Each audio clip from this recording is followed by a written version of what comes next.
আসসালামু আলাইকুম। এমনটা কি কখনো হয়েছে ঈদের দিন সকালে নামাজ পড়ে দারুণ একটা খুশির আমেজে আছেন, আর হঠাৎ মনে হলো, আরে আজ তো শুক্রবার, এখন জুমুয়ার নামাজের কি হবে?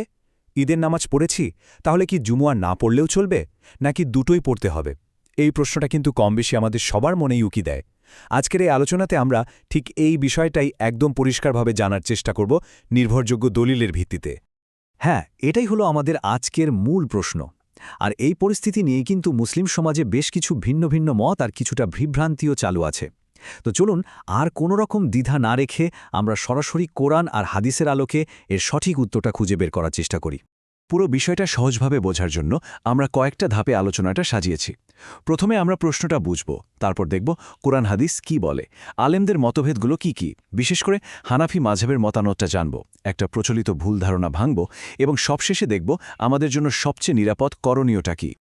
তো চলুন দেরি না করে আমাদের আলোচনার প্রথম ধাপে যাই। এখানে আমরা মূল প্রশ্ন আর এর প্রেক্ষাপটটা আরেকটু ভালোভাবে বুঝে নিই।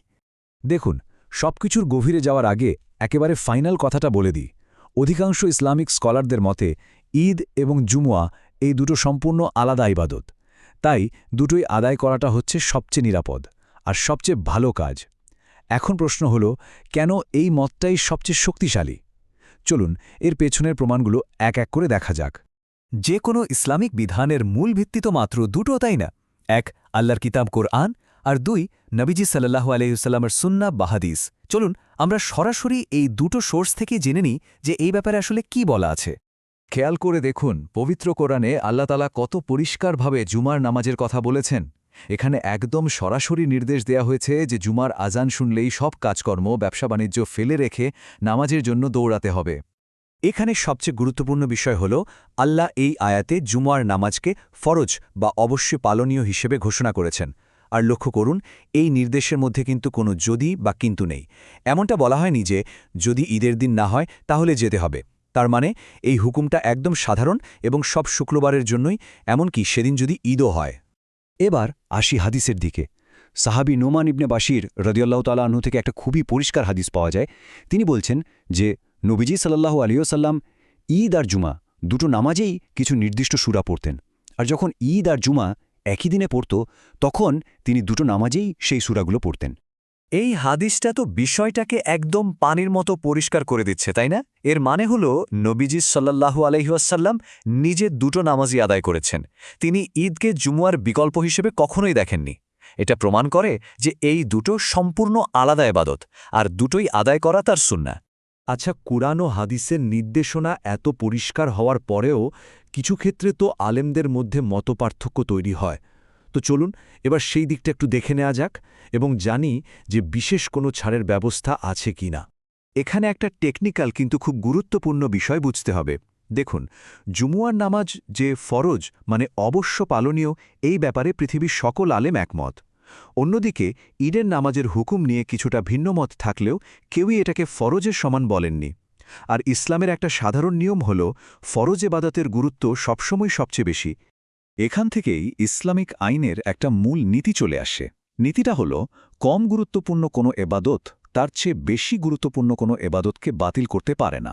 সহজ কথায়, ঈদের নামাজের কারণে ফরজ জুমুয়া বাদ দেওয়া যাবে না। তবে ইসলাম কিন্তু একটা মানবিক ধর্ম, তাই এখানে রুখসাত বা বিশেষ ছাড়ের একটা কনসেপ্ট আছে। এর মানে হলো কিছু বিশেষ কঠিন পরিস্থিতিতে শরীয়ত কিছু নিয়মকে সহজ করে দেয়।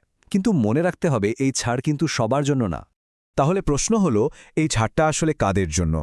আলেমরা ব্যাখ্যা করেছেন এটা মূলত সেই সব মানুষের জন্য যারা অনেক দূরের গ্রাম থেকে পায়ে হেঁটে বা অনেক কষ্ট করে শহরে ঈদের জামাতে আসেন। তাদের জন্য আবার দুপুরে জুমুয়ার জন্য আসাটাও সত্যিই খুব কঠিন। তাদের কষ্টের কথা বিবেচনা করে এই ছাড়টা দেওয়া হয়েছে।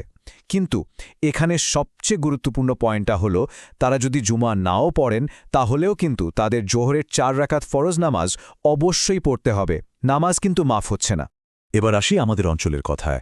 বাংলাদেশ, ভারত, পাকিস্তানে যেহেতু হানাফি মাযহাবের অনুসারী সবচেয়ে বেশি, তাই এই মাযহাবে এই বিষয়ে ঠিক কী বলে তা স্পষ্টভাবে জানাটা আমাদের জন্য খুব জরুরি। কারণ একটা নির্দিষ্ট মাযহাব অনুসরণ করলে ইবাদত করাটা অনেক সহজ আর গোছানো হয়। হানাফি মাযহাবের অবস্থান এই ব্যাপারে খুবই পরিষ্কার, একদম কাটছাট। ইমাম আবু হানিফার রহমতের মতে ঈদ আর জুমা একই দিনে পড়লে কোনো একটাকেও ছাড়ার কোনো সুযোগ নেই। কারণ এই মাযহাবে ঈদের নামাজ ওয়াজিব আর জুমার নামাজ তো ফরজ, একটা জরুরি আর একটা অবশ্য পালনীয়, সুতরাং দুটোই আদায় করতে হবে। এত কিছুর পরেও সমাজে কিন্তু একটা বেশ বড়সড় ভুল ধারণা ঘুরে বেড়ায়।